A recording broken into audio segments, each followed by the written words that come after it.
We should. Yes, we are live. Hello, everyone. So welcome one and all to the August Stitch and Bitch show. If this is your first time watching a Stitch and Bitch live show, this is a monthly round table crafting sort of kind of live podcasty thing that rotates around our channels. And usually it is I, Rachel, Adai, and Bree who are doing the stitching and bitching, but Bree is currently on a mummy break, and that is why we have an extra special guest here in the form of Kelsey from the Fancy Hat Lady Reads. And Kelsey, would you like to start out with the introductions? Hi, I'm Kelsey. What do you want me to say about myself? I mean, just introduce yourself, your channel. What do you usually do? What is the essence of Kelsey? Yes, the hat. Kelsey. My booktube channel is the Fancy Hat Lady Reads. I guess I have a booktube brand where I don't appear on booktube anywhere unless I'm wearing a hat. So even though this is not my channel, I'm still wearing a hat. This is not one of the fancy hats. This is an everyday hat.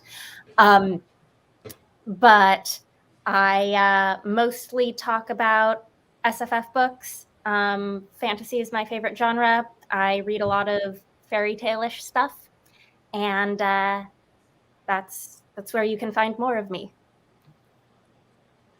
Yes, and Di, will you go next? Sure. My name's Diana. My channel is Bookish Di, and in the background you can see my local void, Luke. And I normally read SFF, but I have been reading more nonfiction this year, which has been both good because it's informative, but bad because the nonfiction I like to read tends to be on the white dudes getting away with shit type stuff. Look, I don't like true crime unless it's like white collar true crime. I mean, to be fair, white guys getting away with shit seems to be just about the gist of the whole world anyway, so I mean, at least it's topical and relevant all the time. I just read that new book on the Sackler family by Patrick Radden Keefe called Empire of Pain.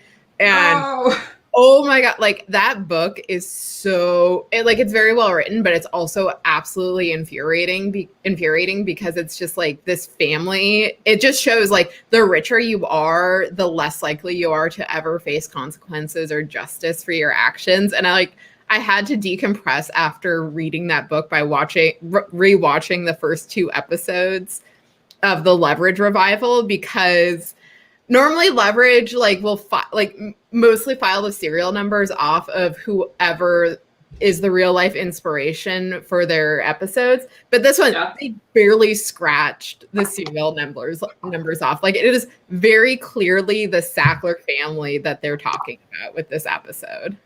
Is this from the new Leverage? Yeah. Okay. Yeah, no, the first 2 episodes are dealing with the same guy, and yeah, it's the Sackler family. Like, he's a rich white dude whose family made money off of pain pills, and he's mad that a museum is taking his name off a gallery. Like I said, they barely scratched off the serial numbers. I will put a pin in that and make you continue after Rachel has introduced herself. My name is Rachel. My channel is Colonati, and I mostly talk about science fiction and fantasy and also nonfiction books. I'm currently in a strange little reading slump in August, but, still reading. And not much else. Okay, and I am Rhea. Obviously, if you have found yourself here, you are probably at least somewhat familiar with me. I read a lot of SFF and also dabble in manga and comics and all that jazz. And unfortunately, I am also suffering from a bit of a reading slump. Not because of anything bad that I've read, but mostly because work has just consumed my entire existence these past couple of months. So it has also affected my crafting, which is why you see me working on the same damn alpaca for the like 4th live stream in a row, and I'm making progress in a snail's pace, but maybe after this stream it will be less than a little circle, like it will be more than a little circle. So what is everyone else making? Dai, do you want to start? I'm still working on that book blanket. Ongoing project. I haven't been crafting a lot lately, so I'm just making slow, steady progress on it. I think I'm working on the 6th row out of 9. So I'm getting close to the end.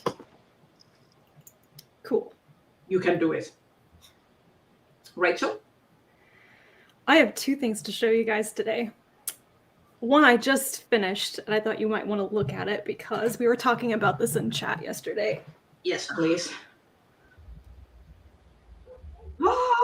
Ooh, That's such a rich red. It is That's almost so entirely dry.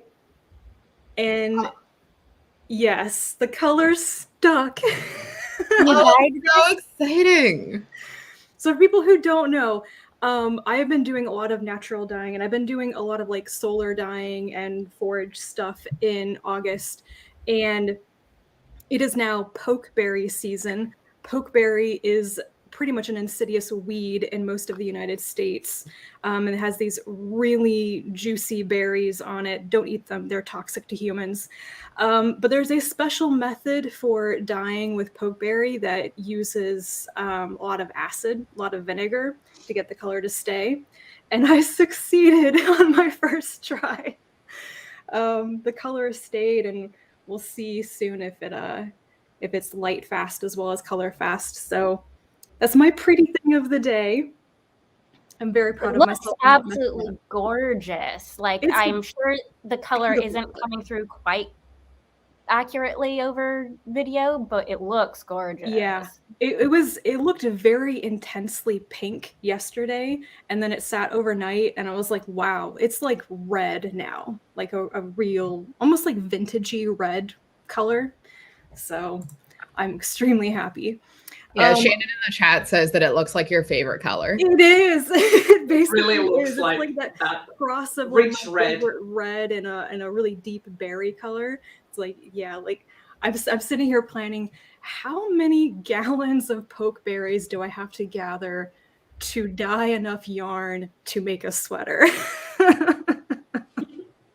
The answer is a lot. Probably But not. at least you know that it can produce such a nice color, though. Yes.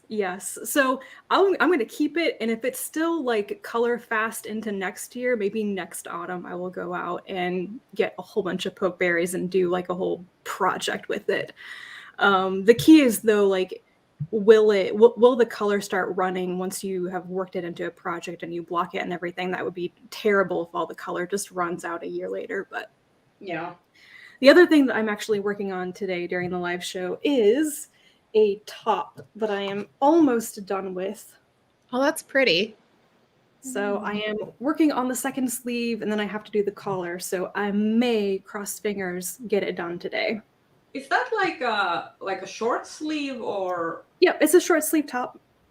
Ooh. It's the Ginka Fight top by Emily Green. It's from one of the back issues of Pom Pom Quarterly. So, and maybe in a month or two, I will be able to wear a woolly t-shirt. It's still too hot now.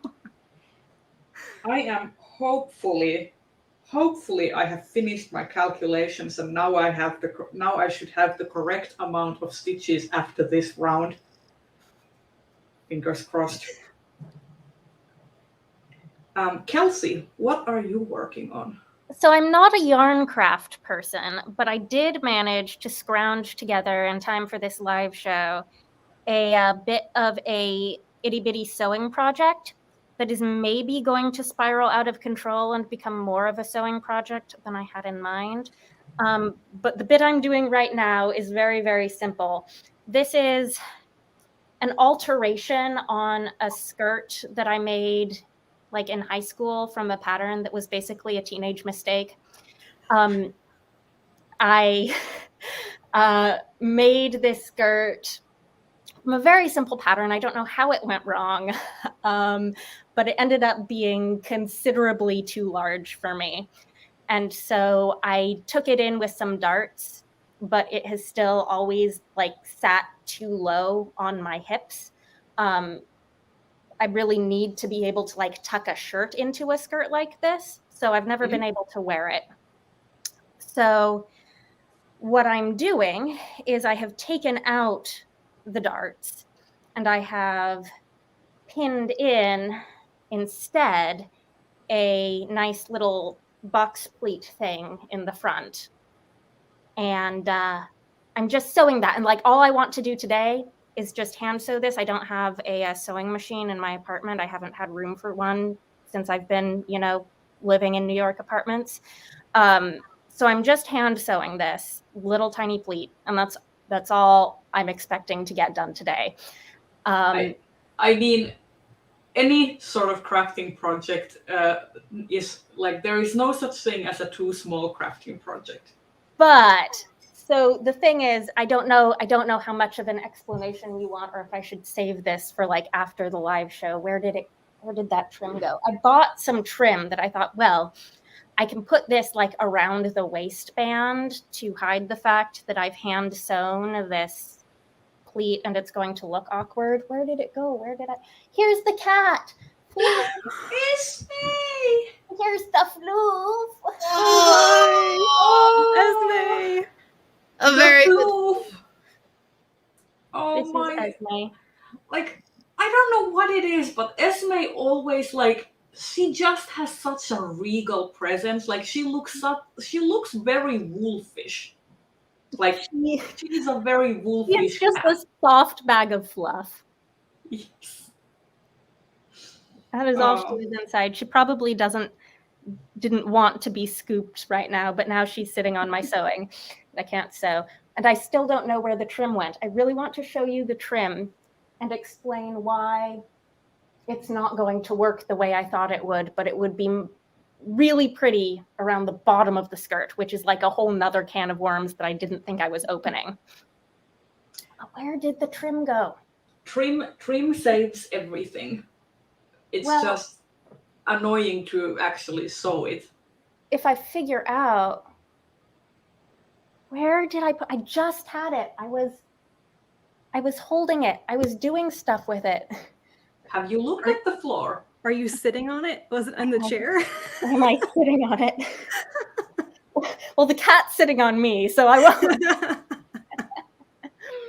Anyways, I'll find it eventually. Stay tuned for Kelsey's trim.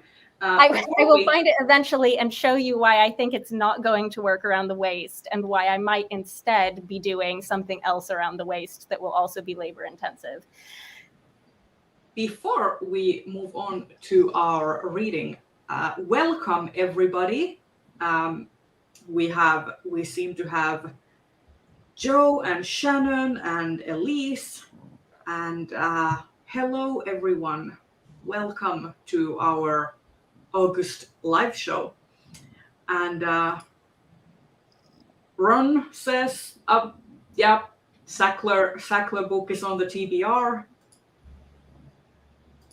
Shannon is also entering a reading slump. It seems to be the autumn blues, I guess.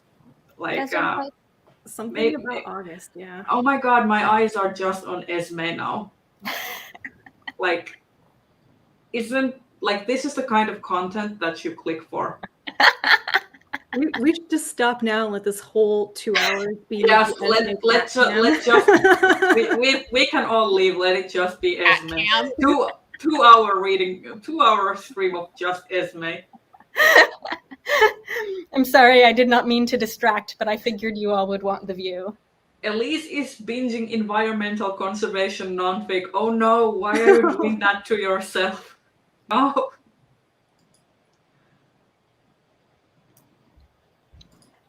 I mean, and this is just a very healthy approach, jumping from book to book if they don't catch your fancy. That is just a healthy approach. I wish I could do that. Unfortunately, I am a masochist and a completionist, so I just can't seem to get myself to DNF. I wish that I was like in the mood to DNF things. My problem is that everything I've picked up, I want to read. I'm reading lots of interesting things.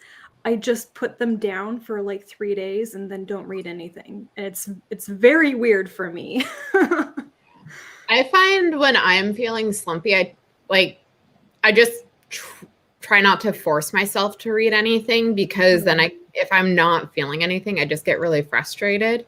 So I'm just kind of like, if I read something, I read something. If not, I'll just either replay Mass Effect or keep playing Hades. Hades. I have been 1 year anniversary, man. I've been playing Hades so much this past month, and like I'm consoling myself with how much time I've spent on it, and that it's Hugo related. It is Hugo related. You are completely correct. Yeah. But I've also been, Hades is very fun, but it's so easy to be like, oh, just one more run, and then it's like 3 hours later. I mean, I'm really annoyed because I really should be playing Hades, because I want that damn final ending. I want that ending. Yeah, I'm post credits now. So I still have a bunch of tasks to do, and I'm also trying to get the poly ship of Zag, Than, and Meg. I mean, I already got that, but I haven't got the final resolution with the gods. Yeah. Yeah, I'm working on that as well, and I'm just it takes so much time. I know, and I'm so frustrated too, because I'm just like, no, let me give you ambrosia. I'm like, please, sir, just let me fix our family problems, please. Also, for some reason, I haven't gotten like Sisyphus's like contract yet. Like, he just doesn't seem keen on letting me save him. Yeah, I'm still. I don't think I have him with enough hurts for that yet. Right now, I'm trying to work on Orpheus and Eurydice, which is hard because I keep forgetting to give Orpheus nectar. Yeah, I'm like, who cares about Orpheus? Eurydice is my Eurydice all the way. Man, if they allowed Zag to romance Eurydice, I would be on that in a heartbeat. Oh yeah. I mean, who wouldn't I want to romance in that game? Just like Dionysus, please give me him. I think that I don't like Zeus, so I always avoid him. But I know I need to give him nectar, and I need to up my bond. Yeah, I think Athena and Artemis were the first ones where I gave them the full ambrosia nectar experience. I need to give Athena more nectar. She's really low for me, but right now Artemis, Dionysus, Demeter, and Hermes and Poseidon are all at the locked heart part, so I'm annoyed. Okay, my eyes are just completely fixated on S-Men right now. I know, such a happy cat. So shall we talk about what we have been reading? I know that we at least need to talk about the this one right here, Bro Wolf. I was not involved in whatever decision there was on when to start the Beowulf, so I've not started reading the Beowulf. Sorry. We can talk about it last after everyone has talked about their other reading. So will Kelsey start? What have you been reading generally? Yeah, so I was griping on Twitter yesterday about the fact that I'm finally reading again after a months long slump at a reasonable rate. I'm reading books, but everything that I'm managing to finish is 4 stars. I can't feel more than that, and finish anything that's going to be 3 stars, and I just feel like I'm having this weird monotone experience where like everything is feeling emotionally flat for me and everything is 4 stars. So like the book I just finished reading day before yesterday, was A Wizard's Guide to Defensive Baking, which I sort of swore would have been a 5-star read for me, except I didn't have that many feels. And so I've been figuring out since then, what do I need to do to either like read something that I will dislike or read something that will shake me into love. So what I've decided to do is I've decided to binge a bunch of middle grade graphic novels. Yay. So I have 3 of them out from the library. The 3 that I have are, there goes the cat. Sorry. I went to grab things. I stopped petting her and she decided she was fed up with me. It was good content while it lasted. It was good content. We've been graced by her presence. Our queen is now going to retire. Yes. So I have Pilu of the Woods out from the library, which I just started. That looks so cute. That looks amazingly Who cute. is the dog? There's a dog. Then I have The Witch Boy, which I know some of you, Rachel, you've read this at least. I love all of them. They're so good. So I have the first one in this series, and then I have Hikotea.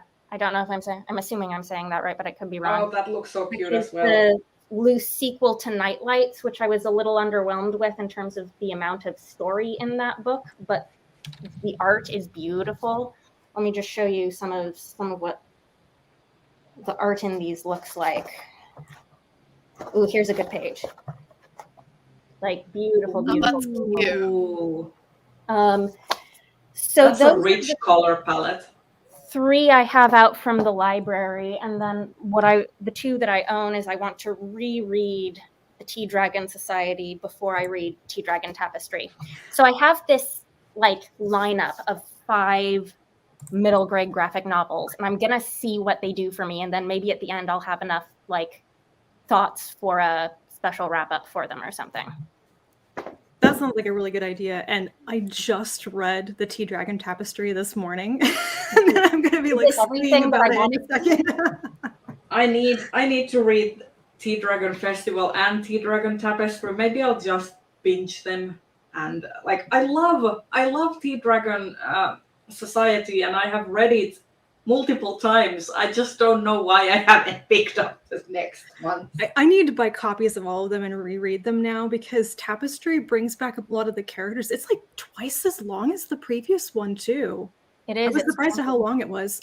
But yeah, I loved it. Did you see that Kay O'Neill posted about another graphic novel that they are working on that's The getting Moth published? Keeper. It's like a Yeah. trilogy. And Yeah, I didn't see from a the different release date. publisher than all the previous ones.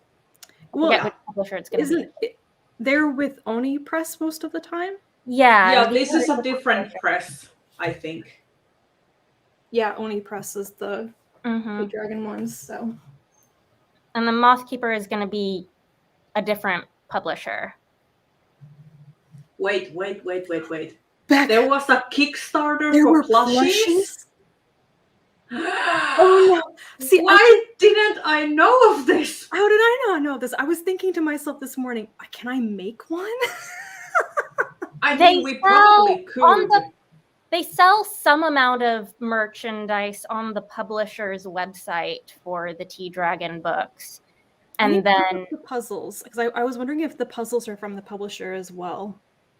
I know that I just recently ordered the first part of the game, the card game. I have that the you can first of play. I have the first card game. And then I have my beloved Shower Curtain, which is not Tea Dragon, but it's Kay O'Neill art. Ah, Shower Curtain. It's from their Threadless shop, I think. Oh yeah. I saw it when you posted about it, and I was like seethingly jealous. It looks like the Rooibos plush is still available, but the chamomile one is sold out. I want the ginseng though. I know. I know. See, the one I Ginseng's would so want bad would in be, fantasy. I mean, I'm not big on plushes anyways, but like if I did want one, I would want Jasmine. I mean, Is there a Jasmine? Do they ever make one? you I'm don't drinking you Jasmine don't tea even right you now. haven't even seen the extent of my plush collection. It's a problem. Okay, it is generally a problem. Before we get any further, Di, really, do you want to talk about what you've been reading? Sure. So I've been reading a number of novellas and graphic novels recently. So aside from the Sackler book, I've been, let's see, I read the first volumes of both Invisible Kingdom and Die. And honestly, if Die were not, the second volume were not up for the Hugos, I wouldn't continue it because I thought the art was very pretty. But it does something that I particularly like. For me, I just don't like, which is let's make the Saturday morning cartoons we grew up with dark and gritty. And I don't like that trope. Or like when people do that, like it just doesn't work for me. And I found that like comparing the two volumes, I found the characters like just very broad strokes and Die compared to Invisible Kingdom. Like I felt like with Invisible Kingdom, the first volume, I had a much better sense of who each character was aside from the two main characters, whereas with Die, I didn't get that. So I was not super thrilled with Die. I finished Silver in the Woods, which because Emily Tesh was up for the Astounding Award, and I did like that. It was very like I liked the vibes of that novella. Then I was listening to it, so the narrator was all right, but there were times where I actually had to slow it down because I was having a hard time understanding him at my normal speed. Let's see. Yeah, so I'm now listening to the second novella in that duology, so The Drowned Country, I think it is. Yeah, I think it's Drowned Country. Just put a hold on Drowned Country from the library because I read Silver in the Wood last year because this is, I don't remember if I read it because she was nominated or if it went the other way around and I'd already read Silver in the Wood. I don't remember, but basically I read the first book last year and now I have to read the second one because I want to catch up. Yeah. So I'm doing that, and then I'm hoping today just to, because I have a bunch of graphic novels out from the library, and including the back half of Monstrous. I'm hoping to maybe reread the first two volumes and then keep reading Monstrous so I can catch up for the Hugos. Which volume is Monstrous currently on? 6th? Yeah, I have 3 through 5 out from the library right now. I have read the first 3 volumes. The next one is coming out in September, October, right? Yeah, something like that. But I feel like I'm like 2 volumes behind, and I haven't had like the biggest urge to continue, other than, you know, Son of the Chaos art is just like candy to me. I got into it again when I reread volume 4 and then went straight into volume 5. It was like rereading it and really understanding more of what was going on reignited my interest in it. Because yeah, I feel like I have so to much thrown at you in those first couple of volumes.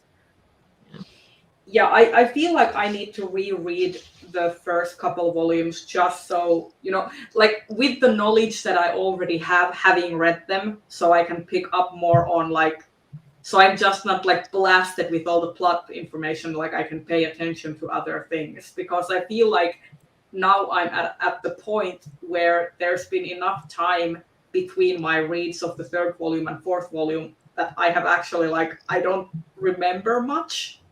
So that's what's keeping me from continuing on. Rachel, what are you reading? Well, like I already said, I read the Tea Dragon Tapestry this morning, and I loved it. And my heart was breaking for Ginseng the entire time. So sad. No. But otherwise, my main read right now is still Desolation Called Peace. I'm 120 pages from the end, so if I don't finish it today, I don't know what's wrong with me. So nothing is wrong with you. You are just taking your own time. I'm kind of wondering, like, if I'm reading this one in chunks, whereas A Memory Called Empire, both times I've read it, I've pretty much binge read it in just really long sittings over a couple of days. But this one, I think it might be that there are multiple POVs and it switches pretty frequently between them. I just, like, I'm a kind of person who usually stops reading where there's a break, where there's like a switch or something, even in the middle of a chapter. So it's like, I'll read half a chapter and go through 4 different POVs. And I'm like, okay, I'm done right now. And then I don't pick it up again until the next day. So it's very good. I'm loving it still. But it's just very much a start, stop sort of read for me this month. But that's so good. And I need Arcady Martine to have more things out soon. Yeah, she should have those novellas coming out at some point. I think her, what is it? She's got Prescribed Burn and Rose/House. One of them is coming out from Subterranean Press next year. Subterranean Press. Those are so expensive, though. There might be like a $5 version of it. I don't know. Yeah, I mean, the thing is with Subterranean Press ebooks, it kind of depends on what the licensing is in terms of where you can get them. Because I don't know about Shauna Maguire's stuff with them, but I know with Aliette de Bodar, she like had to release the ebook herself for outside the US. Mm-hmm. Yeah. Well, I have basically been, what have I been reading even? I've been listening to some nonfiction on audio. I finished Disfigured, which I thought was good. But I finished it because it was in my July wrap up. So I finished it last month. What have I been reading this month? I started Witch Hat Atelier and I finished the first 3 volumes and it's great. I basically want to make every single costume that the witches are wearing because like it's so cottagecore and just cute and wholesome. Also, in the 3rd volume, very good colorblind representation. I was like very both me and my partner, who my partner is colorblind. He was very what's the word? Happily surprised about the colorblind rep. And I hear from what I've heard on the grapevine is that the series really tackles like different forms of diversity and ability later on as it goes on, and also like talks about like this witch society and who they exclude and who they include in that society, and it's a very like big theme in that series. I am really liking it so far. The art style is so great. Like it's basically like the way the artist draws. It's like you're looking at a medieval like lithograph, like a pressed ink drawing. It's amazing. Like It's really highly beautiful. recommend. When I read the first volume, I remember thinking at some point Rhea is going to read this and they're going to want to make all the costumes. Yes, I am gonna want to make all the costumes. I'm also already kind of afraid of what my budget will look like because like those costumes look like they need to be made from linen, like all the natural fibers, which is gonna be like like I'm gonna be penniless but well dressed. The thing that kind of that I don't quite understand about that series is who is it aimed at? Because it veers between these like almost like sweetly saccharine PSA special episode type of things with the little girls to dark things happening with the adults and the schism between, you know, the witches and Well, everything. it is published in a teen magazine. So I heard it was published in an adult magazine. no. It's it's not a published in a seinen magazine. The target demographic age range is something around 13 to 18-year-olds. Okay. So it's like more of a young adult. But honestly, the age demographic things in my experience with Japanese publishing are a bit gray. Like things get dark, arms get ripped off and whatnot. Like it's like seriously, it's like I feel like more like in terms of like demographics, it's more about what themes are targeted towards certain demographics more than the actual like content, because some of those series that are targeted towards like teen readers get really dark and brutal. Like if you read something like Naruto or Bleach, the amount of dismemberment that goes on in those series at some point is through the roof. And Shonen Jump is geared towards like the main demographic is 13 to 16-year-olds. Though there is some overlap to older demographics as well, but that's the core audience of that magazine. So it's like, whew. But yeah, that's what I've been reading. Also rereading Berserk and having my heart torn out each volume.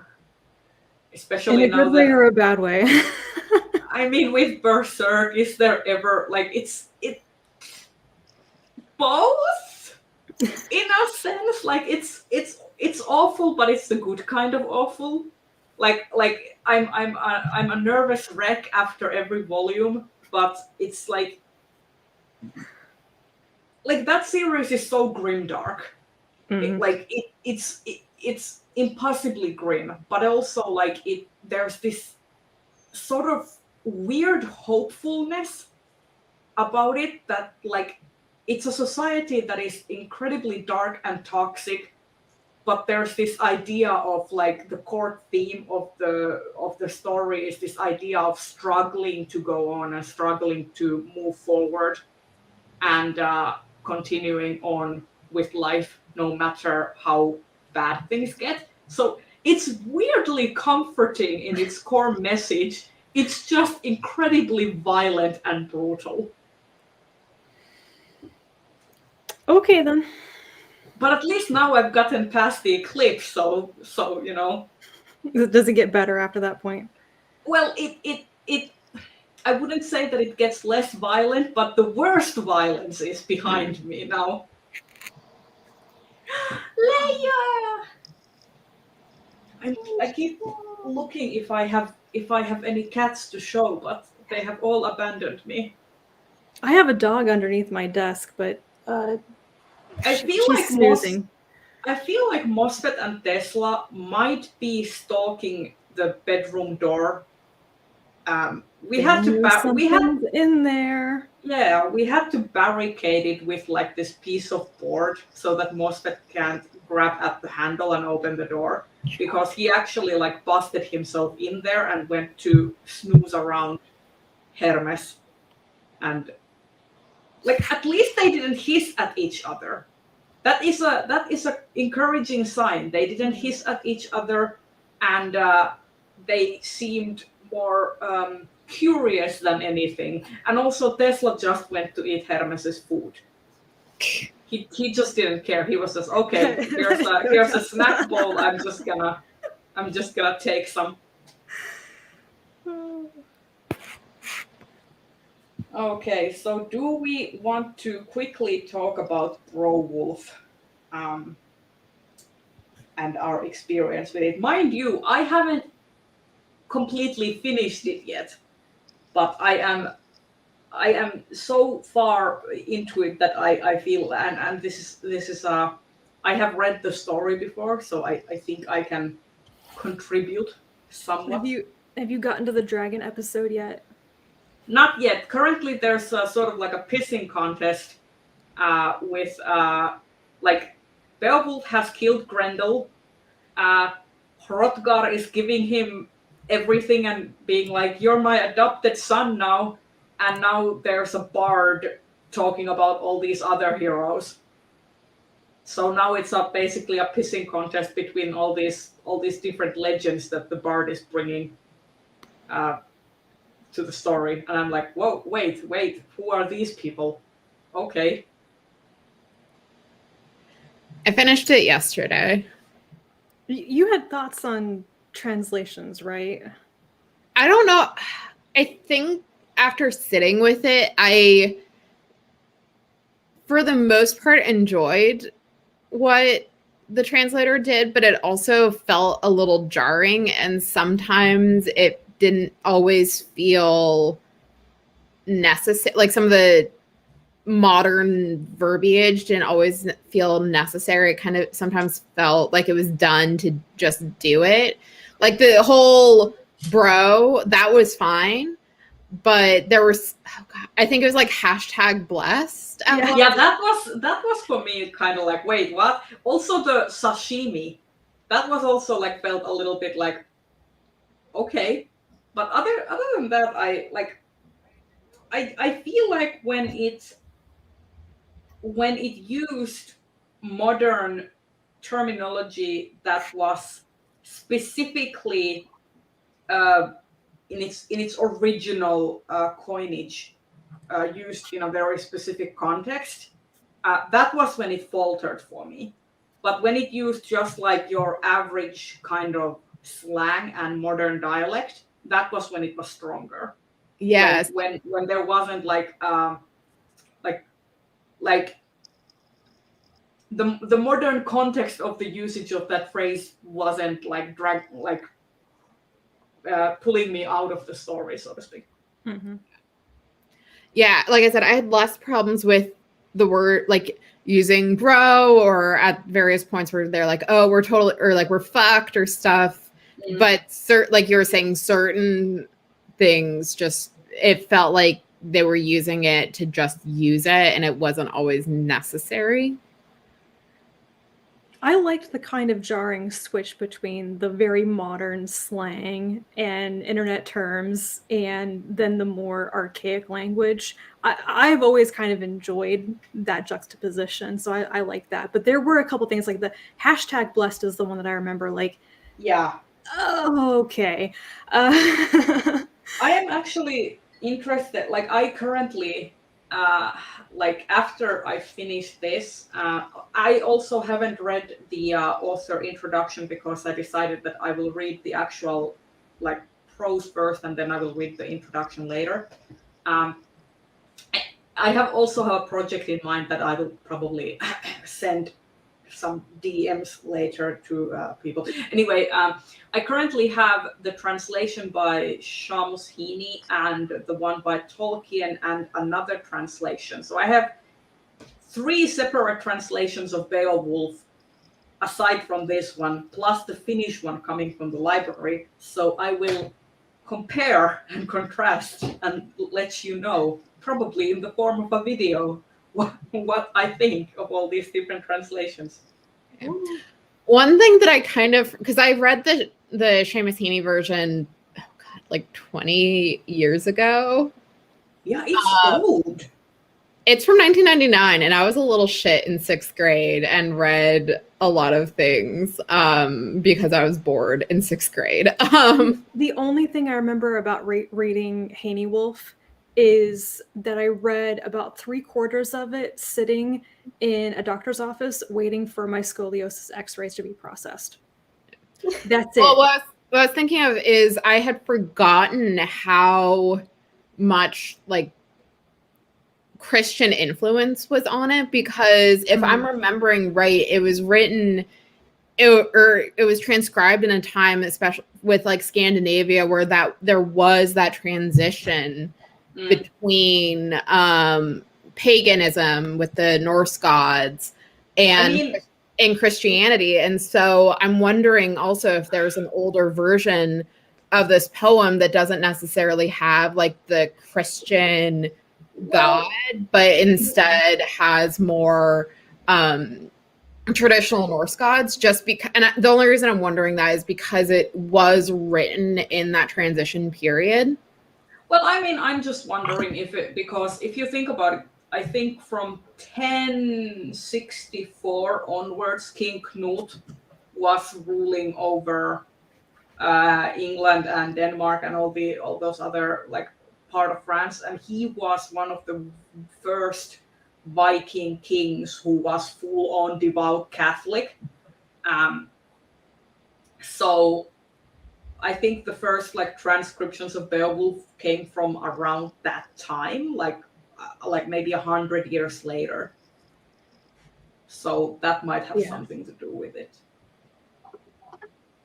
But so far, I mean, I have been enjoying it because it is incredibly readable. Like it flies by when you sit down and read it. But it's also, and this isn't just this translation. It is just the poem in general. It gets a little bit repetitive, so you have to kind of read it in small chunks because at some point you just get a little tired of all these bros like flexing their biceps and talking about how cool they all are.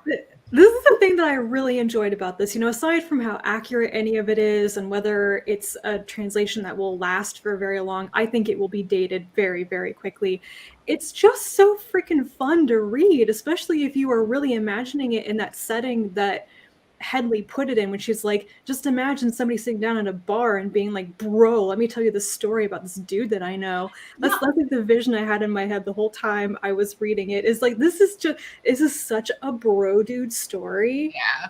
And the way that she's translated, it gives you that context of like these guys being super arrogant and bragging and doing, you know, badass things. And I keep wondering how it would look like staged. Like if it was staged and this was basically like a biker gang bar or something. So so it doesn't read biker gang to me, but it reads more frat dude. Yeah. I mean, maybe it's just me being from the Nordics where I associate like biker gangs with the more bro thing. Yeah, and because like we don't have the frat boy culture as much. Yeah, and in the States, like bro is more like frat dude, like frat bro culture. So I could see it like with the pop collar, and it's like, bro, tell me, do they still speak of kings? And it's like also the jackets with the thing. Yeah. Well, and like the different nations would be different frat houses, and it would all take place on like Frat House Row. I mean, I'm only like that's kind of in my mind because I'm in a college town, and like on one of the main streets there are a number of frat houses. I mean, Kelsey could talk all about like, you know, staging stuff and how Except that unfortunately, works. I haven't read. No, but I remember yet, because so I we were can't talking about you wanting to stage a one-woman show about the King of Elfheim's daughter. At one point. Yeah, I keep thinking about things that are in the public domain that I could, you know, try to turn inside out and turn into a one-woman show, and it never happens because I'm not a writer and I would have to write the thing.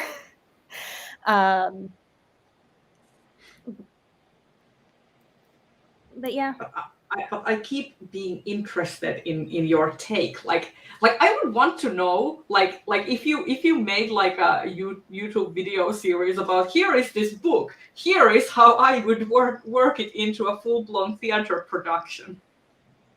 Producers, call me. You think that if I just like put my wishes out into the world like that, someone will send me an email and throw me money for it? That or steal your ideas. Yeah. I mean, whichever is unfortunately more likely to happen.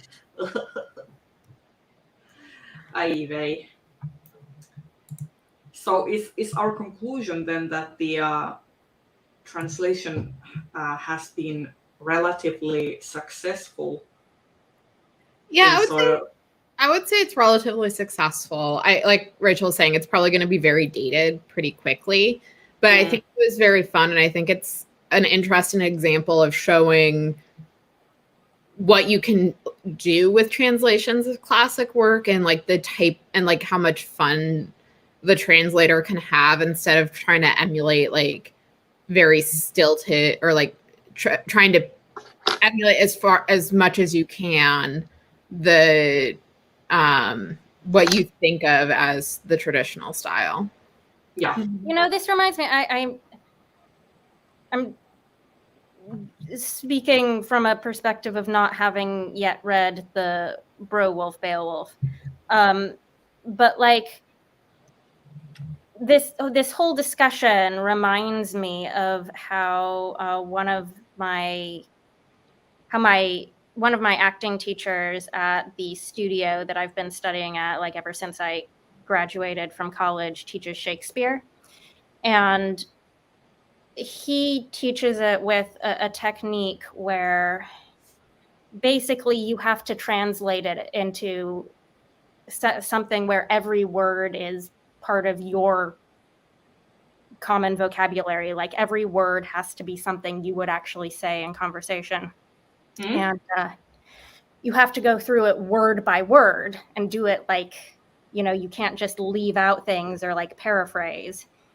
And like you can switch around the grammar, but you can't leave out any words. I'm doing a very bad job of explaining this because I'm also trying to sew at the same time. But you end up, if you do it thoroughly and do it well, you can end up rewriting your Shakespeare text basically in a way that feels like how you would talk to people. And then you do it that way. And then you say, okay, you switch back to the Shakespeare text and do it the exact same way. And it makes you like understand it in a much more granular detail than other types of Shakespeare training I've done. I wonder if that is why when I see Shakespeare perform, when I hear people actually speaking the lines and how they interpret it, I understand it better. I can read the exact same words on the page, but it's not until somebody like brings it alive and says it and there's meaning behind it and you hear all the pauses and the words they focus on. It's like, bam, it just clicks into place. Like, this is what they're talking about. Yeah, I mean, obviously everyone who trains different is going to have their own technique for approaching the text because there are, you know, as many acting techniques as there are acting teachers, and there are as many, sorry, my light went out and I have to replace it with the other one. As many ways of interpreting that technique as there are students. But yeah, definitely for me, the goal of doing Shakespeare is to get it to such a point where you can treat it like a contemporary text. You have the amount of freedom of expression with it that you have with a contemporary text because you understand it as deeply. Yeah. I mean, I could imagine that it starts to sound a lot more like natural when you understand it from your own perspective, in a sense. And can, because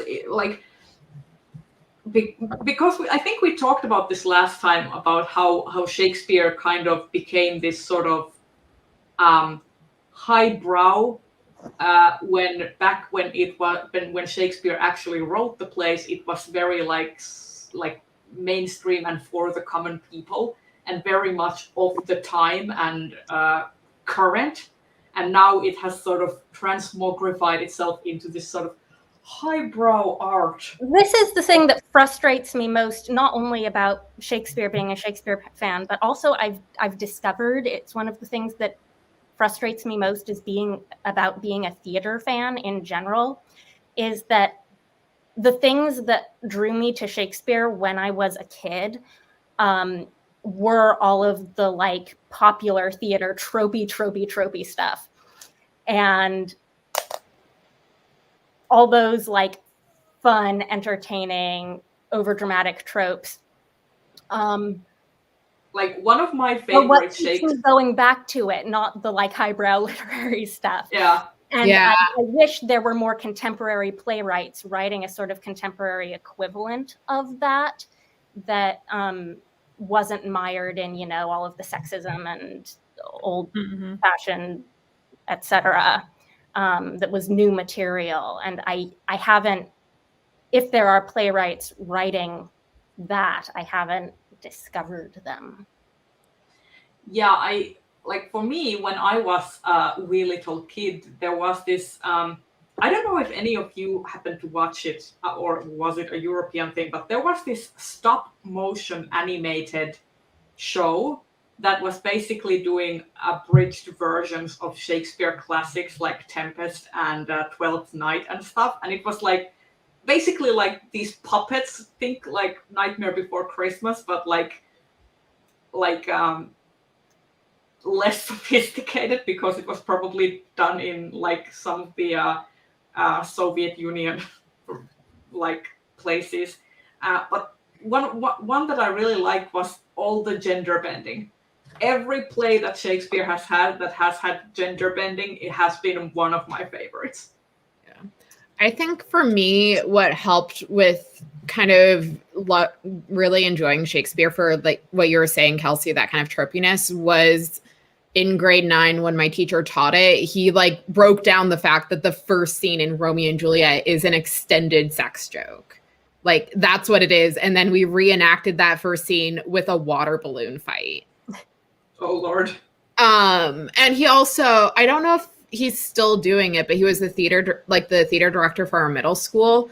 And every fall would be Shakespeare, spring would be musical. And for the Shakespeare, he would always, like, along with one of his co-director, would like reinterpret it. So like one year they did Much Ado About Nothing set in a high school. And then another one they did As You Like It, but kind of 1920s inspired. So they had like kind of early style movies that would play on the projector during scene breaks. So just like trying to find ways to get it so that it wasn't like very stuffy and very highbrow, but just make it a lot of fun for the people involved, like the people who are acting and the people who are watching. Mm-hmm. Yeah. Meanwhile, I'm wondering though. Sorry, go on. I finished my sewing and I identified where my trim is. Yay! The trim. Oh, the trim. Yeah. The trim. So I don't mean to just like hijack the stream. So if there's more discussion to be had on this subject, I will wait for a better moment. We can do Show whatever the we trim. want. There are no Show the rules. trim. Okay. So this is the trim that I bought to go with this, Ooh. and it's very pretty. Ooh. And my thought had been to make the waistband out of this, to just like sew it on over where I did my pleat. Although I did a really good job hand sewing my pleat. Like it's not as messy as I thought it would be. Look at that. I'm very proud of myself, my tiny, tiny stitches. But my thought had been just make a waistband out of this. And then I mean, that could work. Yeah. the thing is, when I had the skirt pinned before we went live, before we were here, I tried it on in front of the mirror with this blouse that I'm wearing. I'm going to stand up and it's going to be awkward because I'm wearing pajama pants. But so like skirt like this and trim like so. And then I realized it wasn't going to look exactly how I had it in mind, because the trim being very light and most of the shirts I would tuck into it also, I feel like are very light colored button-ups and blouses and things. And I figured what I actually need is a darker waistband, but this trim would look so pretty along the bottom. And I don't quite have enough of it to go around the bottom, but there is more in the store where it came from. I can buy more. And I do think that it looks very good as the waistband as well. Yeah. It almost looks like when you wear it with the light colored blouse that it's a belt. Yeah. Well, my other thought was I could put this around the bottom and then also use it to make very, big, chunky belt loops and then wear the skirt with a real belt. That could work. That's an idea.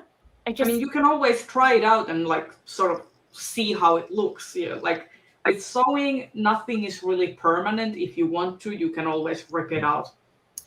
Yes. However, given that I am hand sewing this, and like, if I put it all around the waist and don't like it, that's going to be a lot of hand sewing to rip out. I mean, first you pin it in place, and then you look at it and decide if that it's is what good, I'll and do. then you sew it. Baste it in, baste it in and look at it. I have so many different ideas now of what this could end up looking like, and I have to pick one, because the other question is, am I doing a big bow on the back or not? Or you could do like waist ties, like do like button up waist ties that you can put on a bow, but also take out in case you want. Like many Lolita dresses do it like that. That you have the waist ties that you can tie to a ribbon or like a bow, but you can also leave them out. I just feel like I should do maybe belt loops, because I just have this aesthetic sense that the waistline will look better if it's dark around the waistline instead of light around the waistline. I just have this nagging feeling in the back of my brain. I know this isn't a solution, but if I were in your position, I would probably end up making like 3 different versions. Just like, I want to do it as the trim. I want to do it as the waistband. Let's just make a whole bunch of skirts. But that is not a solution to making another skirt is not an option. This is only one skirt, and the whole goal is to fix it. Or you can always buy another skirt from a thrift store and then alter it with all the trimmings and I do take advantage of some other laborers' work. Yeah, the belt loop idea is good though, because if you like it as belt loops, then you can change the color of your belt and use that to match the skirt and whatever top you're wearing even more. It gives you more color options. Yes. I'm just not sure if this is going to look silly as belt loops. I would like it to look beautiful as belt loops. Are you thinking about using the whole width of it or folding it? I am thinking about using the whole width of it because of the pattern. I don't want to fold the pattern in half. No. You could fold the edges in and just use the central portion. You should fold the edges in, and then you can use just the pattern. Yeah. Oh, this is why I have friends like you. Yeah, that looks. Yeah. That's just iron it with iron it down so that it holds its form better and it's easier to sew. And always then I will buy first. more of it, and I will also do the bottom because it will look gorgeous around the bottom. It will look so good around the bottom. So that's my plan. Thank you for solving my problem. Here at Stitch and Bitch, we solve all kinds of problems. Do we want to talk about media? Because I have been watching some documentaries, and I want to talk because I don't know why I keep doing this to myself. So, first documentary that I watched was Pray Away, which is a Netflix documentary about the conversion therapy ministry Exodus, how it began and how it ended when they realized that they were doing more harm than. Wow, they actually realized. They were doing harm and not good, and they disbanded the ministry, and then parts of that ministry went on to establish other organizations that are continuing the legacy of Exodus. But basically, it's all about how that organization worked and how they got people in the Christian right, how they went on TV and what sort of rhetoric they played out. And it was so hard to watch. And I don't know why I keep doing this to myself. Like why can't I watch happy documents about kittens and puppies and stuff? No, I need to watch stuff about conversion therapy and concentration camps and like communism and stuff, because nothing can be happy in my life apparently.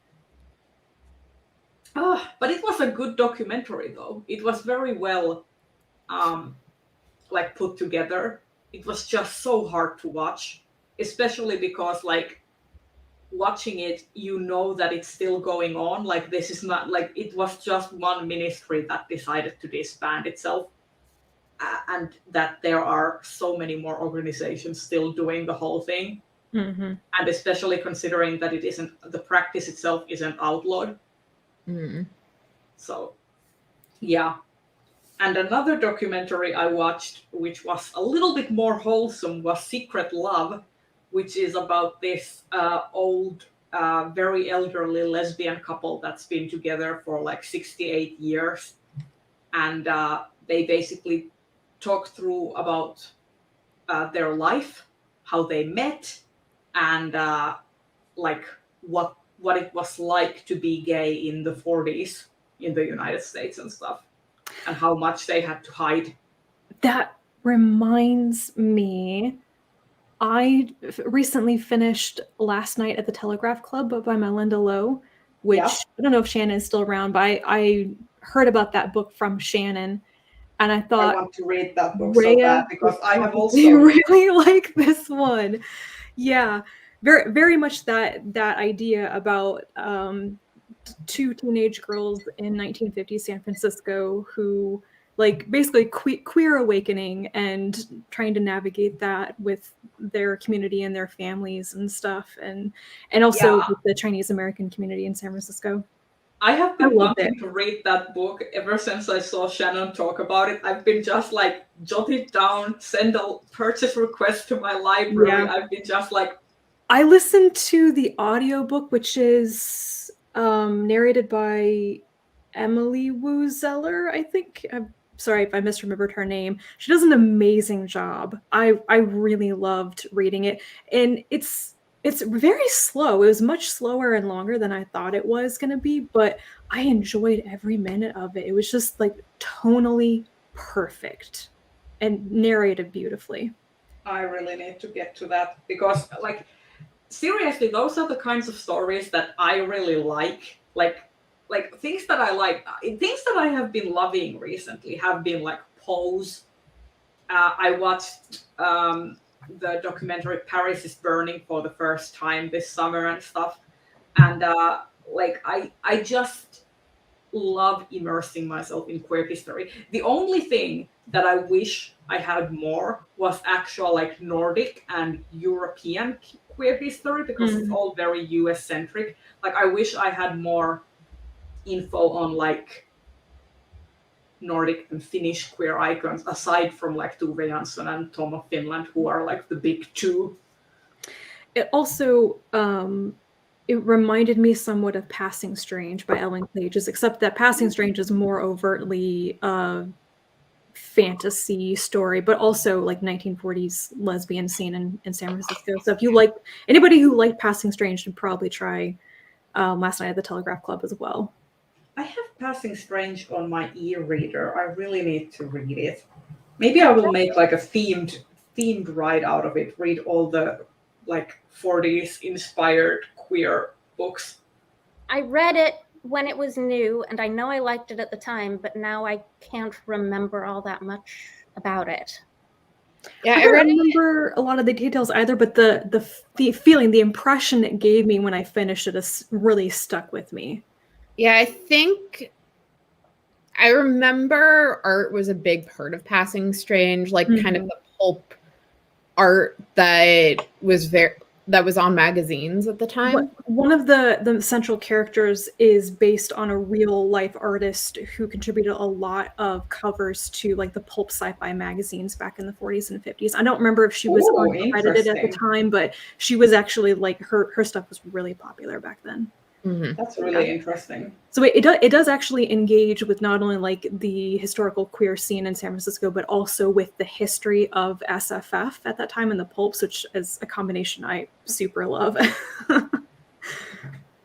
I'm always loving things that like pulp. Like for example, like Penny Dreadful isn't a perfect show, but I just love this idea of like historical media sort of tackling the media of the time inside itself, like, you know, like with Penny Dreadful taking all these classical horror monster stories and basically making the show itself all about sort of pulp fiction, which was what the Penny Dreadfuls were, which is very like kind of meta and on the like. I just love that. I love that. Oh. If you're talking about the anime anthology, that one. I am hyped. I saw Studio Trigger. Oh, good. Oh, and like, Lord.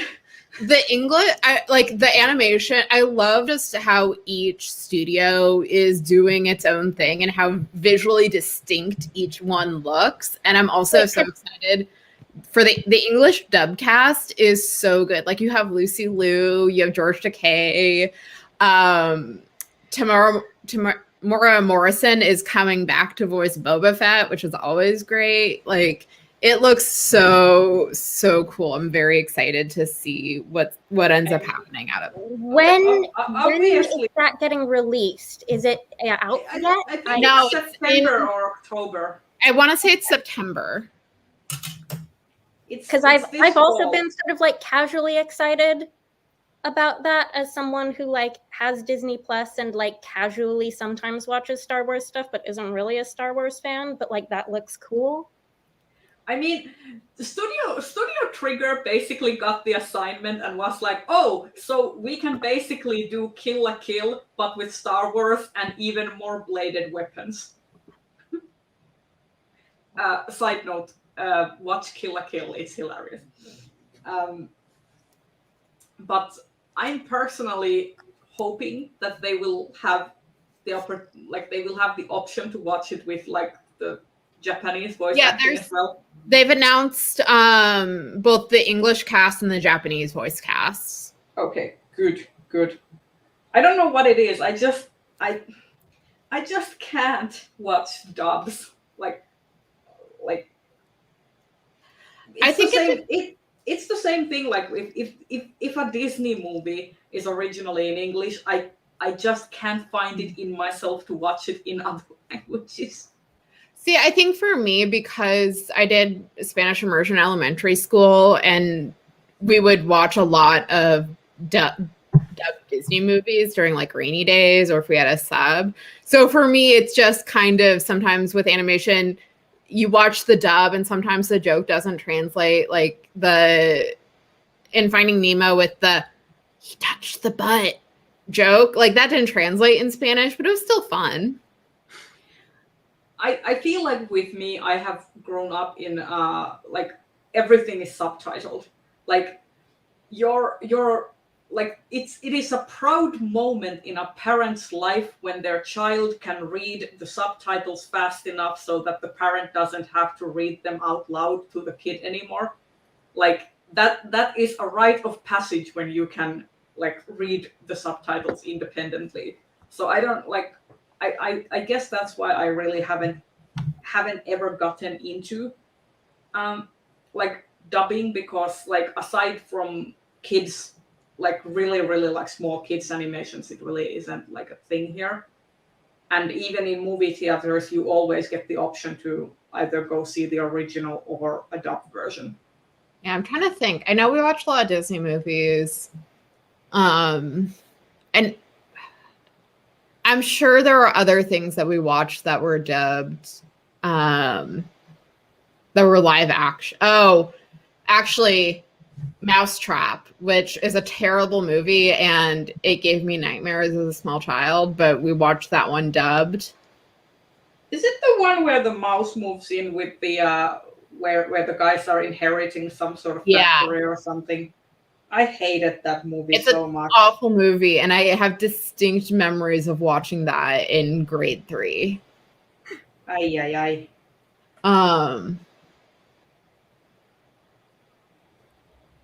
I will say, even though I don't like The Last Jedi, I did watch it while I was in Mexico one time, and they had subtitles, and the best translation that they did was at the beginning where Poe is like, "Can I talk with General Hugs?"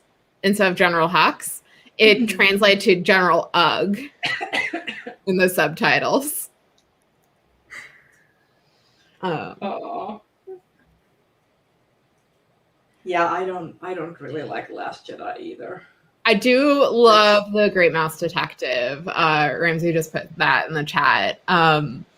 That one is so much fun, and I love the fact that it is honestly like the gayest Holmes adaptation has been for the Moriarty adaptation. Like the Moriarty Radigan legit has a song dedicated to how he has trapped Basil, and it's like, I mean, they are ex-married couple. Like seriously, Basil has his portrait on his wall. I know. And there's also, Great Mouse Detective is fun. I like that one. Also, Vincent Price as Ratigan is just perfect casting. Like that, like whoever was in charge of that casting decision, I applaud you. I applaud. Yeah.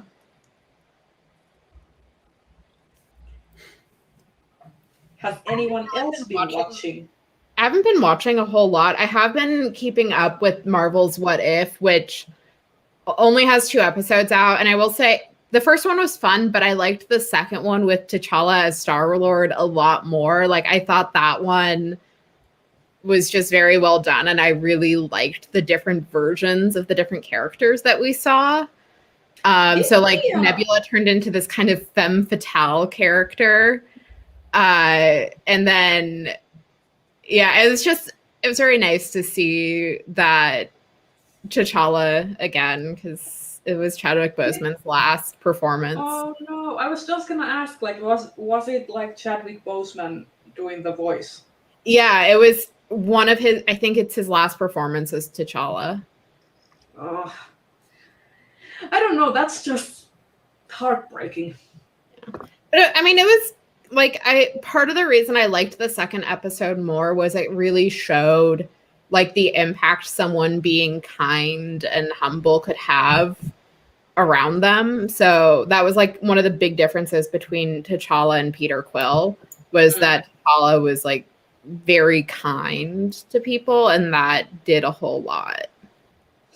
Also, I mean, I watched like the what if Peggy Carter became Captain Britain. Like the whole Captain Britain as an idea doesn't really sit right with me because it doesn't really interrogate the history that Britain has generally had as the basically the country that mugs other countries for resources. Yeah, like I enjoyed the first episode, but it's one where like if you think too much about it, it kind of takes it away. But one of the things I did like about it was with the animation with Peggy Carter was they actually made her like taller and buffer when she got the serum. Like it wasn't just, oh, she's strong but still super tiny. It's like, no, she like became physically bigger than most of the men. I just still feel like what they did in Avengers Endgame was like a really shitty move in terms of Peggy's character. Like, Steve, you suck. Not my Steve.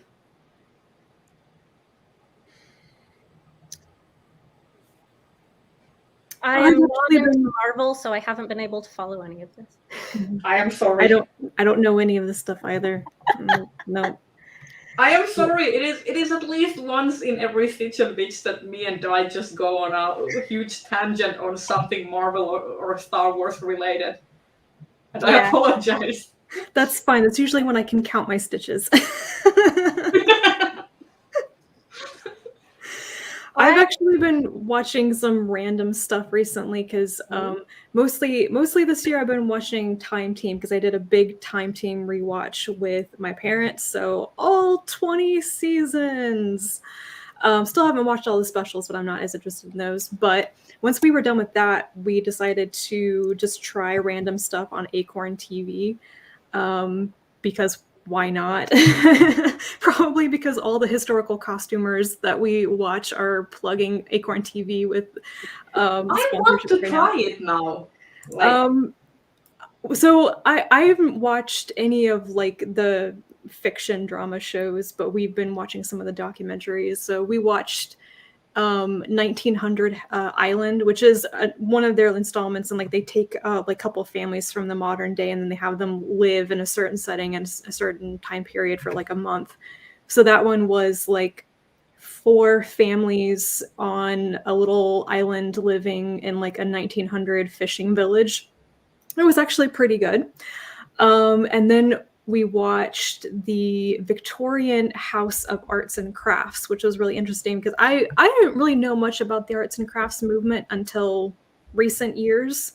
And that whole thing was like taking modern day artists, having them go back and live around the turn of the 20th century and try to recreate or reinterpret some of like the really famous arts and craft movers and shakers, like what they did, like making William Morris wallpaper and stuff.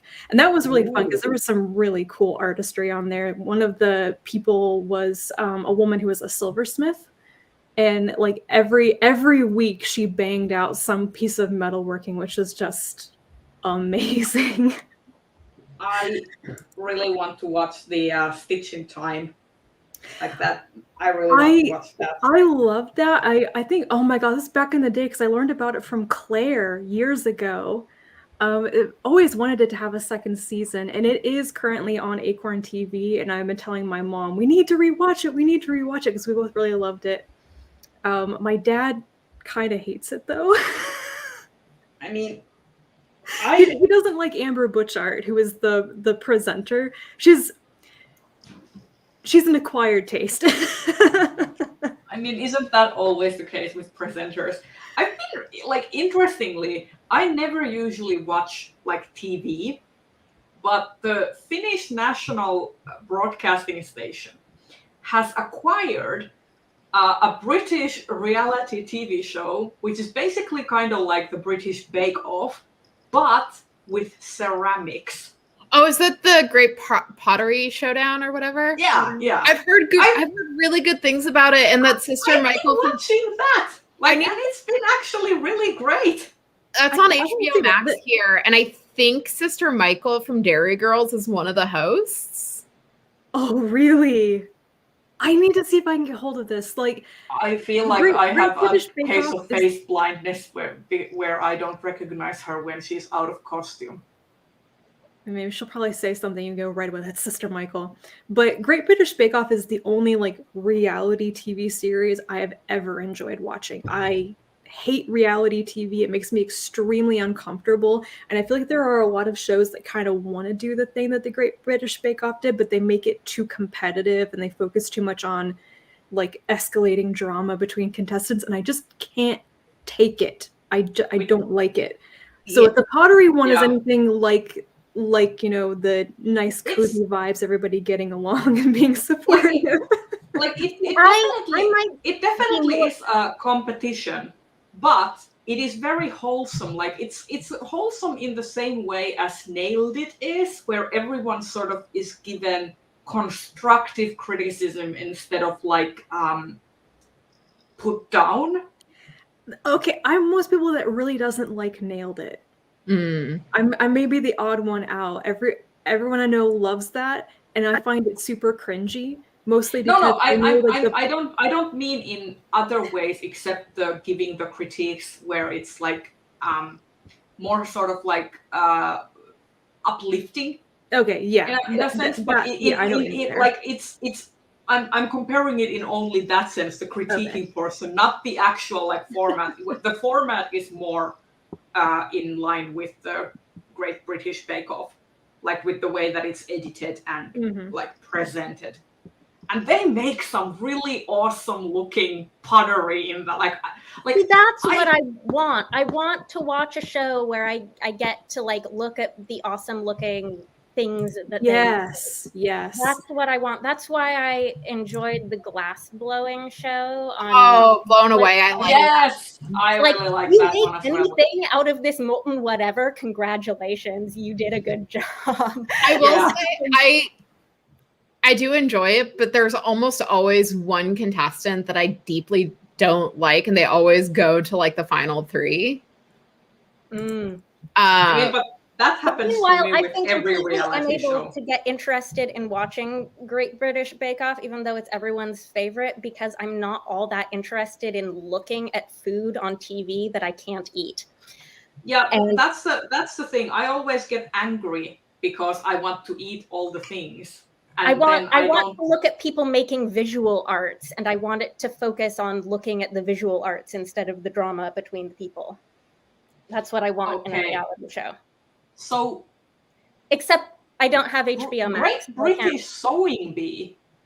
What is this? I've heard of this before, but I've never seen it, and probably because it's not on any streaming platforms. Is there like a DVD release though? I mean, maybe the great internet library. It looks to me like the Pottery Throwdown is only available on HBO Max right now for streaming. Maybe I don't have HBO Max. I don't. Yeah, I mean, the only reason I stumbled upon the show was purely accidentally when I was at one time watching TV at home. Yeah. I forgot to say one thing that I did watch this past month was some of the Olympics coverage, and like I had mixed feelings about the Olympics shouldn't have happened. They should have canceled it, but I did get to see Light of My Life, Christine Sinclair win a gold medal, so that was totally worth it. Yeah, I mean, in what sport? Women's soccer. I'm a Canada fan, and Canada very much did the defense wins champions, where they only scored like 6 goals, but they managed to beat the Americans, which is lovely, and then survive to the penalty shootout in the gold medal match and win. And it was the most like stressful thing that it was so stressful. I was just like, I can't handle this. I did not watch any of the Olympics. I tuned in occasionally, and I got frustrated with the coverage every time I tuned in. And NBC's coverage is absolutely awful. Like, I think next Summer Olympics, I'm honestly just going to pay for a VPN so I can watch the CBC coverage, because CBC traditionally does a lot better in terms of how they cover everything, and they don't do like what the Americans did, where they don't show the medal ceremony on the channel they were showing the soccer match on, and instead take you to Univision and then only show the Americans getting the bronze medal before cutting out. Yeah, I feel like when they make cosplay into an Olympic event, then I will start being really interested in how Olympics are going. I usually the only Olympic sport I follow at all is figure skating, and like I will pay for extra coverage for Winter Olympics when that happens. Yeah, I usually I want to see like clips of the full routines of like gymnastics and figure skating, and I do like a lot of the swimming stuff as well. But I was very frustrated because I didn't watch anything live, but I was trying to like get clips after the fact, and the NBC stuff on YouTube was just like, here's 30 seconds from somebody's routine. I'm like, okay, what about the whole thing? Here's the thing. Because they want you to sign up for Peacock to watch it. That's never gonna happen. But I don't want to listen to the commentary. I just want to watch the people do the awesome sport. Yeah. I need some context so I know what I'm looking at because I don't understand sports. Mhm. But like what I could totally do without is all of this very nationalistic brouhaha about the Americans and how great they are. Like, I don't need any of that. I want nationless Olympics coverage. That's what I want. I mean, everybody just watch Eurovision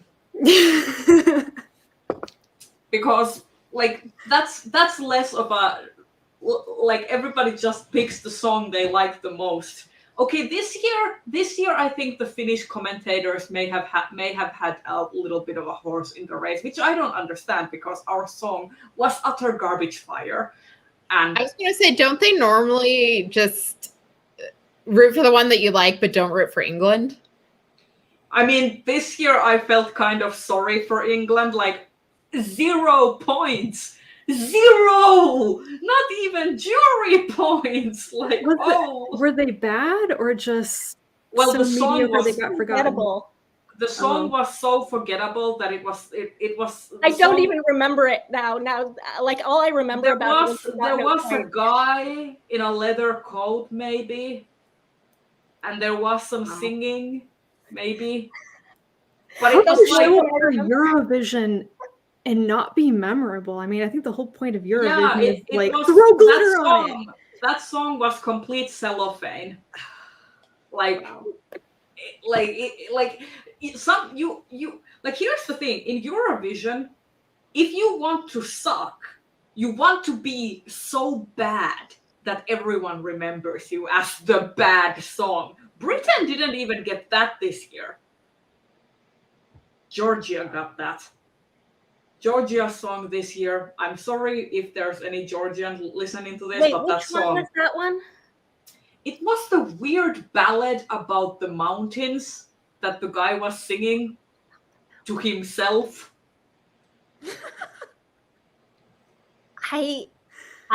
Maybe I've just forgotten everything about Eurovision. I don't remember the weird ballad about the mountains. Well, to be fair, this year there was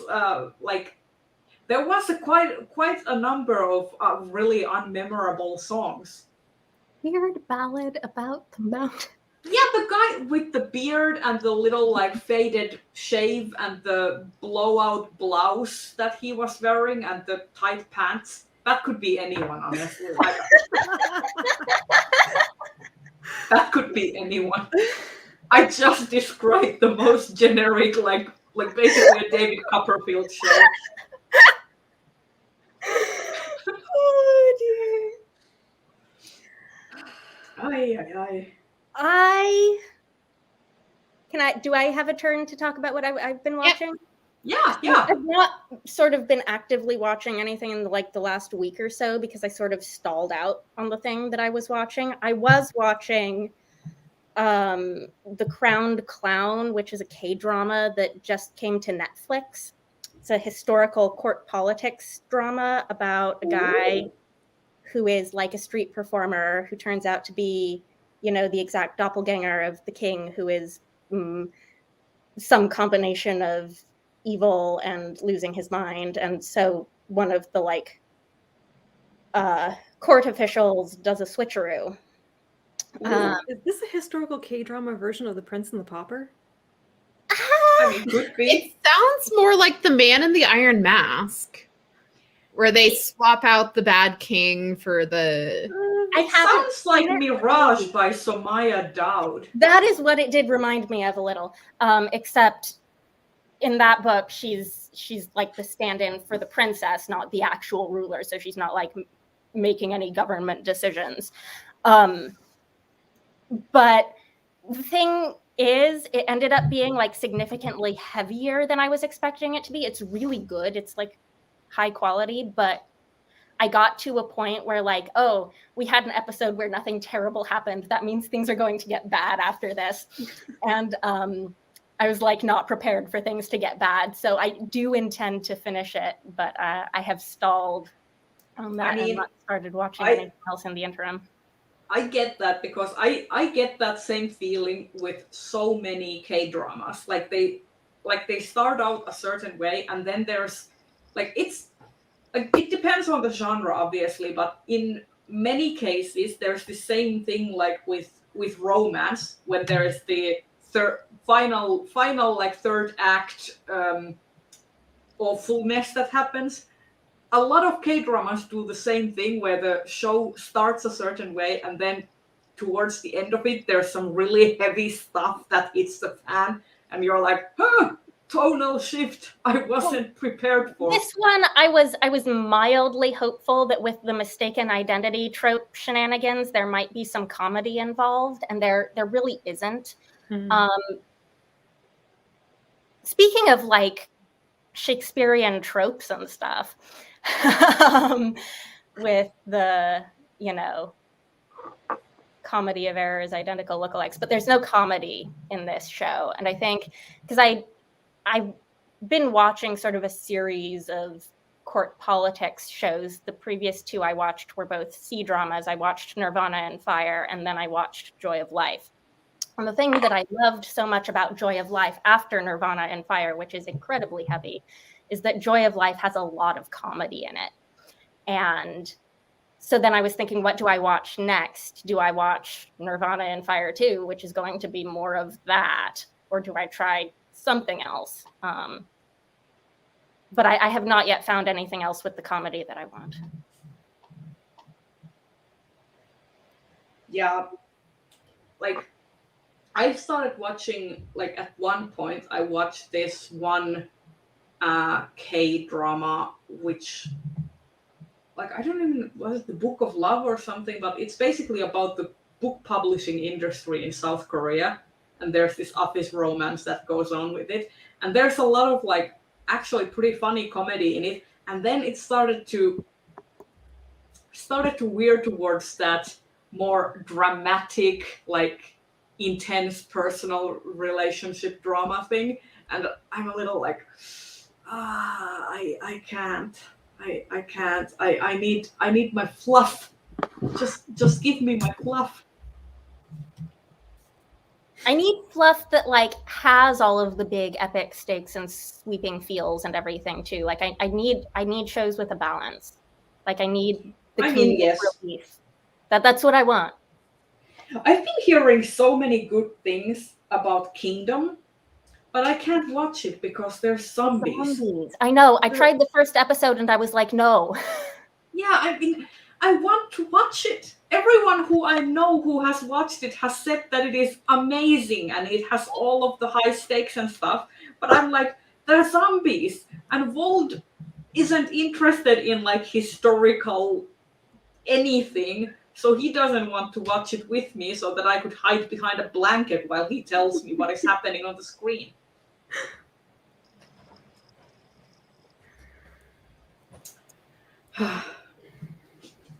So there, I can't talk. There's about 20 minutes before we have our 2-hour mark.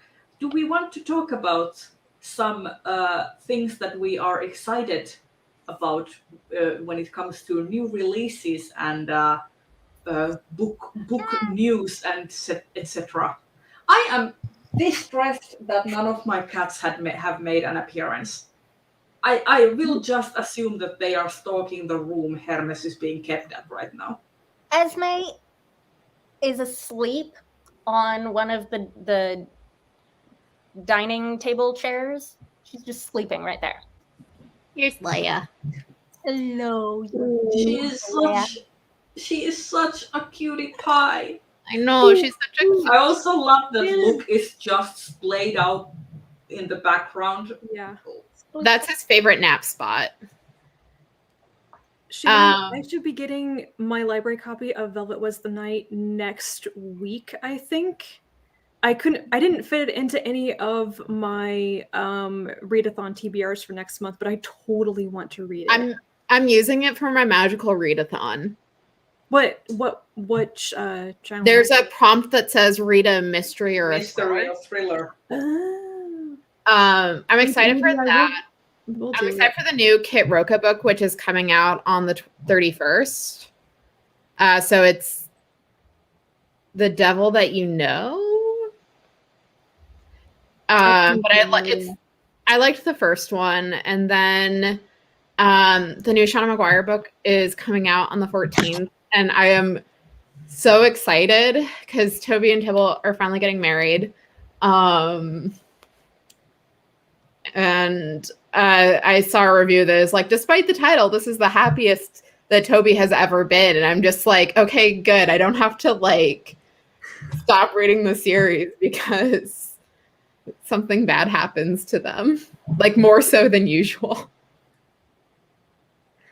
I know this is the first good thing before everything goes to everything breaks apart. Oh yeah, like Shauna Maguire has said, because she's like plot out, she's like every third book there's like a big reveal about the world, and then every fourth book is like a big emotional thing for Toby. Bless you. Oh, was that Leia? Yeah, it was Leia. Oh, and then Zaretta Cordova's adult debut is coming out in September as well, and that one looks really interesting. I am intrigued by that one as well. I think I'll get it from the library. It looks pretty good. I am not going to go. This is not a new release or anything, or it's a sort of fresh release. I'm not going to go into the whole Owl Crate thing because everyone who is interested about it can look it up. I was going to say, watch Jesse from Bowties and Books video. Yeah, they did a very good I watched their video to get about caught it. up on some of what was going on. But basically, the book by Victoria Lee, I am not at, like, before this, I had read the blurb and everything. I was not at all interested. Like, it doesn't look like my kind of thing. I went and bought the damn thing. Like, I just, like, you know, when I get spiteful, I just, like, it just hits me. And suddenly it was in my cart. Yes. I hope it's good. If it's not, then I will just put it towards my sister, who usually enjoys those kinds of stories. I am sort of actively ignoring new releases right now so that I don't get stressed about how many books there are that I'm not reading. I'm sort of just reading older things, and I'm starting finally to dip into the Hugo stuff, which I haven't read Witness for the Dead yet. Neither I haven't even received my copy, and Catherine Addison is one of my favorite authors, and I feel extremely bad about not having read it yet. I have my copy, but I have a dilemma because I told myself I would reread The Goblin Emperor first. Except I've been watching all of these court politics shows, and I just don't know how I will feel rereading The Goblin Emperor after like all of the court politics that I've been watching. I mean, it might make it even better. Reread it as well. Maybe, I don't know. I'm also sort of worried that I've been in this weird 4-star emotionless book reading thing, and that like I won't have emotions about it like I had the first time. I don't know. I should just reread it and like. I'm gonna reread it for Magical Readathon, and then hopefully get to Witness for the Dead for another one of the prompts. So that's my plan. We'll see if it actually happens or not. Yeah, I'm trying to structure my Magical Readathon and Sci-Fi September TBRs around Hugo reading because I am so behind on it. I just I haven't touched any Hugo reading this year. I feel kind of bad, but it's like I've read what I want to. Can I show you? I showed this to Rachel earlier, but and then you enabled me in buying all the washi tape. I bought that washi tape, by the way. I'm almost done with the novellas. I need to read Shauna Maguire's still, but I'm all done. The washi tape, though. Yeah. I did not like Upright Woman Wanted. Like that one was a very much like like I'm just nervous because I bought it when I was new, and then I've heard reviews, and then I'm like, maybe am I not going to like this? Yeah, I watched your vlog about it, Di, and I was like, you're like the fourth person who I've heard say it was mediocre. I've heard so many people just say that they either DNF'd it or that it was mediocre. It was like I think it would have worked out much better as an alternate history instead of a future dystopia, because the choices that were made for the future dystopia stuff just did not make any sense. Yeah, I had no idea it was future dystopia until you mentioned that, and I was like, that does not jive with what. Yeah, I personally kind of upset at any kind of future dystopia where they're trying to get this idea that the Wild West is coming back, and I'm like, how in the heck? Because the way our whole like infrastructure, like how, like, no. Yeah, and I was also, and this could just be me like being a librarian, but also there felt like there was a lot of vocational awe about being a librarian. I'm like, no, like, you know, there are good things about librarians, but also like just looking at ALA, for example, it's a massive shit show. So maybe Sarah Gailey themselves isn't a librarian, so usually I don't think they're librarians. I think like there was kind of that outside vocational awe, but yeah, like I love librarians, but I've worked in a library. I'm related to librarians. I know they're human beings like everybody else. They're not like angels. So yeah. I mean, I would never want to be a librarian. However, I would like to be the database manager of a library. That would be cool. But I'm actually really happy with my current job. But just, you know, all the behind the scenes stuff I enjoy. It's starting to look like a head. Yay! It's a little cup. It's going to be a lot larger than I realized. Like this is just a head. This alpaca is gonna be huge. Oh, I realized that another new release that's coming out in September is Iron Widow. I've heard interesting things about that. I had a friend who really liked it, so I that one I've requested from my library. That's by Sharon J. Zhao, yeah. Who has a YouTube channel, by the way, which I may have their binged a bunch videos. Their of videos their are very interesting. I watched their whole breakdown of like Chinese inspired elements in Avatar: The Last Airbender or whatever. Yeah. Like I've never even seen an episode of the show, and I was just like entranced. They're very, very watchable. Yeah, the breakdowns that they did for the various Mulan movies were also very interesting, like very well done. Yes. Yeah. Very fun. Here's a question. Why are sci-fi and fantasy acronymed together? Because nobody knows what the dividing line between them is. Yeah.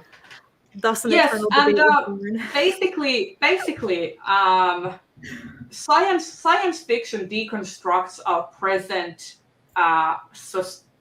societal ideas and ideals through a futuristic lens, whereas fantasy does the same through a generally historical or history-based setting. So they kind of do the same things, but in different realms. Always, because you also have like modern setting for fantasies. So and like you can also have books that are both at the same time. You can have things in future in space with magic, and that's obviously like like for example, like I did like Book We of were the already Ancestor. arguing about it. I mean, but that's why it's such a great topic. This is why they're together, because nobody can decide how to separate them. And because the basic overarching umbrella premise of both is that they are things that they contain plot elements that don't exist in our real world of today or yesterday. yeah. That is the concept. Something outside of what exists or has existed must exist in this book in order Basically, for it to be like SFF. depending on the author, like you can like blend ideas. Like for example, no matter how you view the author or whatever, but like Book of the Ancestor does the same thing where it's basically fantasy, but the whole premise of the world is that the people came in spaceships. Yeah. Which is something that I love. I love something that initially comes across as fantasy and then is slowly revealed to have a science. I know. Okay. Do you guys want a spoiler for a thing? Because I can give you a spoiler for a thing, but it depends on the thing. Spoiler. The thing is Joy of Life, which is one of the court politics shows I watch. Oh. Okay, I'm going to put my hand up. Anyone who does not want the spoiler can wait. I will Put a make spoiler a banner. banner up. Spoilers for Joy of Life. Was it a sea drama? Yes. Okay. Are we ready for the spoilers? Yeah. Yes. Yep. Okay. So the show comes across as a historical show with like the sort of, you know, some amount of fantasy martial arts that you get in historical sea dramas. But the thing that actually got me to watch this show is I learned that there is a twist, that it is actually sci-fi and that it's far future regressed society that just looks like ancient China. And like one of the characters is a robot. What? Yes. Is this on Netflix? Yes. No, I watched it on Viki.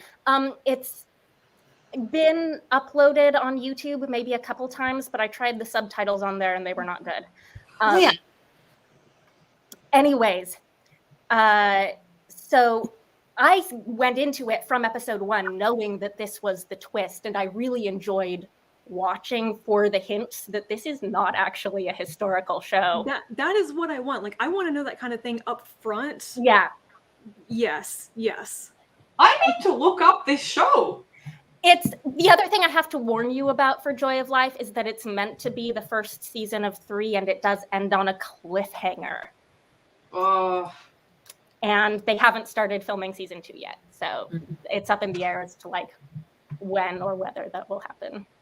I should probably just like clear the rest of my afternoon and watch bits of all the stuff that we've talked about today. Okay. Are we done with the spoiler bit? Okay. Yeah. Okay, I will put the thing. I want to talk about the one thing that I'm looking forward to from October, actually, because I did a thing which I haven't done in literally years. I requested an arc on NetGalley. So people who don't know, forever either. I have this like curse on NetGalley since I got my account in like 2015, where anything that I very much want to actually read and review, I get rejected for. It's a thing. I will never forgive whatever publicist was like, no, you don't get to have an arc of Planetfall when all of my friends got theirs. But anyway, Tade Thompson's space opera is coming out in October. It's Far from the Light of Heaven. And I was like, you know what? I'm going to read the arc in September, even though I'm not really going to do any of the Space Opera September challenges probably. I was like, I'm going to read that in September because it is space opera. So yeah, I'm really looking forward to that. I'm really excited about that one. But I also feel so bad about your track record with NetGalley when people like me who have a very poor habit of not reading the things get like put in requests and then get approved for everything. I don't know. Possibly my curse is broken now because ratios. I did get it, so maybe I'm not cursed anymore. But I'm also like very ambivalent about using that. What books did you get? I missed that. It's Far from the Light of Heaven. By Tade Thompson. Yeah. I really need to finish the Rose Butter trilogy. I have the 2 last books still to go. And I really liked Rosewater, despite Caro being a massive jerk. Rosewater was probably the best, though my favorite character has more of a presence in the second one. But I don't know. I need to read the last one, which actually is Joe around. I think Joe just recently read Rosewater Redemption. Maybe he has thoughts on that. But I feel like I've seen Joe talk about the books recently. I do want to finish it, but at this point, I mean, Rosewater, like once you realize what it is, it's a very unusual alien invasion story, and that's really interesting. And I didn't really understand that until I was pretty much done with the book. I think it actually becomes a bit clearer in the second book. But I kind of I'm a little bit tepid on finishing it right now, and I'm way more excited about his space opera because it's like colony ship, far future. For some reason, I'm getting like kind of like Six Wakes vibes from it. I don't know if it's actually like a mystery on a ship or whatever, but if it's like mystery in space, it's going to be so good. Exactly my thing. I mean, I have so far really liked all the mysteries in space that I've read, which is surprisingly, well, except Gideon the Ninth. Gideon the Ninth was okay, but not like mind-blowing. But that was also a mystery in space. It was, yeah. And But very, it was very fantasy.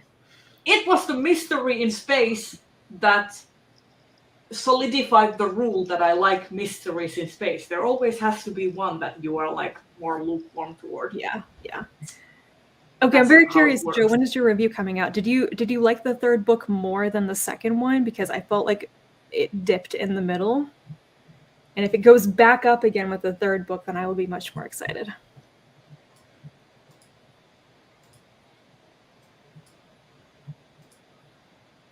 I mean,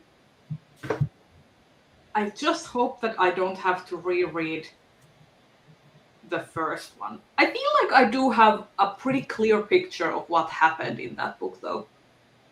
And the ending twist, I think, was what really sold it for me. Yeah, there's enough recapping. I think that if you read the second book cold, you'll remember some stuff. Yeah. Here's the thing, by the way. I've started to know, like now that I've started getting back into like reading Hobb's books, I love that Hobb recaps all of her books. Like every time a new book starts, she recaps in like 2 pages what happened in the previous one, and I'm like, thank you I wish so that much. was more common. Like you can skip it if you want to, but if it's there and you need it, it's like really nice. Read a pretty good one. Chaos on Catnet does a decent job summing up the things you need to remember from book 1, like right at the beginning. Mm-hmm. And that was one of the ones where I read it and I was like, oh, I appreciate this. Thank you, Naomi Kritzer. I should read Catfishing on Catnet for the Sci-Fi September non-human bingo. I need to finish reading that because I started it and I was enjoying it and then I put it aside and never continued. Why do I do this? The second book I didn't love as much as the first one, but I have the second one checked out right now, but I don't think I'm going to get to it before my loan expires. But it did do a very good, here is what you need to remember from book 1 right at the beginning. And so that made me think of it. Yeah. Okay. Any final thoughts before I jump into outros? All right. So we are in our 2-hour mark right about now. And so why is English so hard for me today? Speak tongue. So how about everyone let people know where they can find you and what is coming up on your various social media things in the coming weeks. So Kelsey, will you start first? You can find me on YouTube at The Fancy Hat Lady Reads. I'm not exactly sure what my next video content will be. I am actually thinking of doing the Get to Know the Fantasy Reader tag, which I've never done. And someone commented on one of my recent videos and asked if I would consider doing that. And I was like, you know what? Actually, good idea. So that's in the pipeline. And maybe once I finish reading these middle grade graphic novels, I'll have a wrap up of them. Hopefully. I would love to see them. They're so cute. Yes, I want to know all about those. Di, what about you? You can find me at Bookish Die. I just posted a top 5 dream book to TV or movie adaptations video, and I will be most likely in the next week or so posting my Magical Readathon and Sci-Fi September TBR. And Rachel? You can find my channel, Colonati. I'm Colonati everywhere. And no video today. I usually have a Sunday video, but like I said, August has been so slow for me. But my next thing will probably also be Magical Readathon, Sci-Fi September, Low-Key, Space Opera September, TBRs. So yeah, looking forward to that. And I am also trying to get out a Magical Readathon / Space Opera September TBR this coming week. I have already filmed it. And I also am trying to put out a book unhaul and a book haul. So books coming in and books going out. Unhauls are so satisfying. No, I've I think never filmed an unhaul because I get rid of books in such small quantities. Like the only time I've gotten rid of a big batch was when I moved and I didn't have time to film when I was moving. Let's just say that my unhaul may have some controversial picks. Can you give us a preview of what a controversial pick might How be? controversial. Let's just say that there will be a little bit less Rothfuss on my shelves after this week. Every time someone unhauls an old white guy fantasy author, my heart grows 3 sizes. All right. And we will let you all know where we will be next month on Twitter, or hopefully scheduling the live stream. Whenever someone schedules a live stream a week in advance, my heart grows 2 sizes bigger. But yeah, we will let you know. And yeah, bye-bye. Bye, everyone. Bye.